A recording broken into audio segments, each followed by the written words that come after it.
I'm April Lee Fields, and today I'm going to read to you a chapter from my book, A Version of You.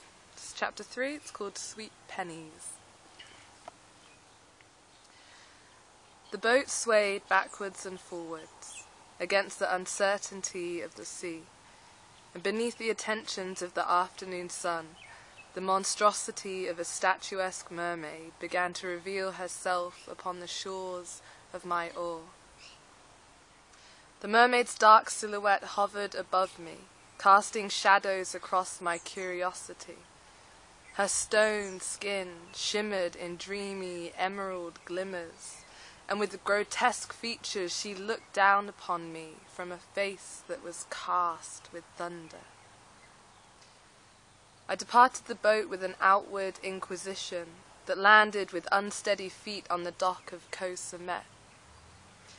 My vision turned itself inward towards a lonely travel planet page that invited me on a journal's journey of exploration.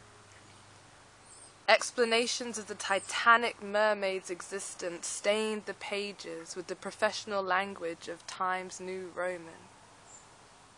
Local legends spoke in italic whispers of the whims of the mermaid's mammoth heart. Bold font declared to me of how she had boldly given her heart to that of a mortal man.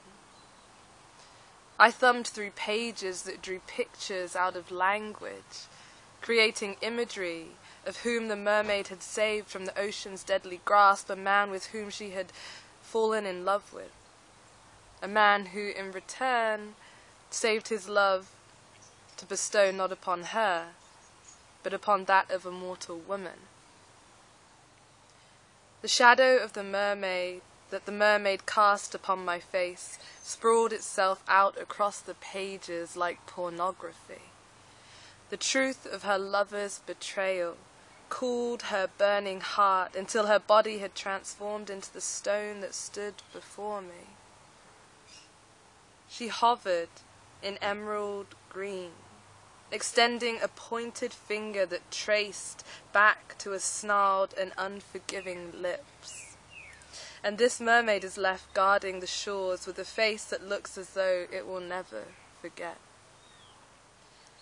I looked upon her story, and I was reminded of the power that just one heart can hold. I emerged from the pages of The Mermaid's Fate and gratefully found quiet distraction in the vision of a middle-aged Korean man who stood beside me. He wore a full smile and a dress shirt that extended the request for a lighter from its short sleeve. His enthusiastic face was generously pasted with the kind of sunscreen that mixed solitude and adventure together with perspiration. He called himself Kim. John casually handed him a lighter as we began gathering our packs, and for no particular reason, this stranger Kim began to make an immediate impact on my familiarity. As I walked down the crooked spine of the dock, placing my feet precariously upon fractured planks, I looked behind me and saw Kim still standing beneath the mermaid's shadow, looking rather lost. The plastic wheels on his suitcase crossed their arms uncertainly, and the sand silently mocked their curved roll with grains that grew hostile.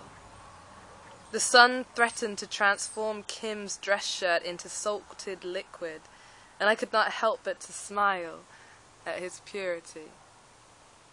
Kim waved sweetly at our departure, and I found myself returning his wave with a gestured request for him to come and join us. And his suitcase rolled on futile wheels beside legs that could have not carried him fast enough to our sides. And within an instant, Kim was a part of our pack, because traveling, it seems to roll on like that. There are often moments with strangers that one could consider potentially mundane until they are no longer strangers, and it becomes hard to imagine a life without them. We allow those people inside of our walls and are able to connect with them somehow, even amidst our shirt dress dress shirt differences. Whether wearing a sack of pack dreams or rolling upon suitcase wheels that cough out sand from their immobility, often these unique persons join us on the road for an undetermined amount of time. And each time these connections inevitably turn our path into that which it would never have been without them. There lies a sort of conjoined sorcery within these connections we throw into our magical cauldron, joined pathways, first glances, presence, and an expansion of varied chances. Because the more eyes that are truly upon you, the greater the potential of your personal growth. The main street of Koh Samet was a ripened breast, protruding with strange sensations that sat deeply within its back, beach-kissed cleavage. Street food sizzled in the soft of the day, pieces of octopus wiggled themselves on platters in a final dance, and Mad Hatter fruit queens walked effortlessly across the beach with elegance and with grace. I passed by suspicious massage parlors that hung like loose teeth around the mouth of the village. Cheap and dusty accommodation dressed the island's bones, whilst dimly lit rooms spoke to the tired that lived in the transit of my own. Amongst the three amigos, plus our new addition of Kim, it was decided that beachfront accommodation would be the only thing to suffice for our first night on the island. Creaky wooden floorboards and a door that barely closed soon opened themselves up to me. Daylight shone through the dusty cracks of my simple, no-frills shack, just to remind me of the wild time difference that I had walked through to get me there. We had been traveling for 3 days, and sleep felt like a distant relative that had finally made peace with the family. For how sweet it was when that bed opened its stiff, welcoming arms to me. A stray island dog slept peacefully between mine and Benjamin's adoptive bodies, and as I crossed the borders of dreaming and awake, I felt attuned with the proximity of the sea. But with the sea, lest we forget, comes the amplification of the night's beach parties. And as the sun dropped from the sky, so too dropped the bass lines of trance and techno. Their electro-swing melodies pushed themselves through the cracks and nestled it into our bamboo shack from sunset until sunrise. I tossed and turned until all I could do was simply surrender and roll with the times. The adopted pup licked my hand thankfully and finally fell asleep in gratitude, reminded that this was the life that I did perpetually seek. However, I had barely swept past the surface layer of dreams when I was awoken by a knocking on my door. I moved the pup off the soft of my body, untucked myself from the once cream mosquito net, and dressed, despite the oven that I slept within. And as my door creaked open, I was greeted by John. A John who, in attempts to save the sweets of his pennies, had decided not to book himself any accommodation for the night. A John that had once held ideas of drinking and dancing the night away, that it was clear as he stood meekly at my door that the party version of himself had dissolved with the departure of his energy. However, the hour was late, and John's organizational skills were perpetually debatable. So I made room for one more upon the firm of our bed. Despite the intrusiveness of that bass bump in music, I fell easily back into dreams. The next morning found me feeling fresh and rested, though there laid beside me an empty space in the bed that John had never occupied. Ben yawned himself awake, the pup made its great escape, and as I opened a door that never quite closed, I exposed myself to a slumped-over John.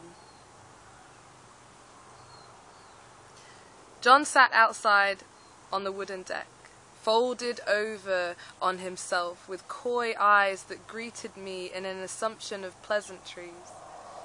Last night's intoxicated method of thought had encouraged John that it was best not to further distress mine and Benjamin's jet lag, or our new island puppy. John had decided to sleep outside on the porch, wearing only the clothes on his back, and as I gently smiled to myself at the tone set for our travels, John reached up to my laughing mouth that humoured his slouch and offered his hands up to me. John's hands and back had become a Christmas feast for ants who were unaware that Christmas wasn't for another 9 months yet. They had eaten alive a drunken and porch-slumped John boy with no regard for table manners. I saw a familiar mask of regret cast itself upon the curdle of his face. John's red and swollen hand balloons looked at me blankly with no strings to attach themselves to. The bites were enlarged bombing ranges that pushed their way out of his itchy skin until they were doubled in size. And John's hands quickly became a topic of concern within a utopia that had encouraged us to leave behind all of our problems at the door. However, it was clear to me that the secret was to remember one's head when walking through those heavenly doors, otherwise we mightn't make it back without them. I tried to do my best with the medical kit that I had to nurse John up. I attempted to soothe his pains with pseudocreme and to honour my role as a sort of mother to the lost boys. But it wasn't long before the familiar tough tongue of my love showed face, and I couldn't help but to state the obvious fact that the silly fucker really should have sorted a room out. And for this lesson, it can't help but to teach that the sweetness of one's pennies are empty in value if they are tucked away in pockets that fat and inflamed fingers will never reach. Thank you. That was a chapter from my book, A Version of You. April Lee Fields. Cheese.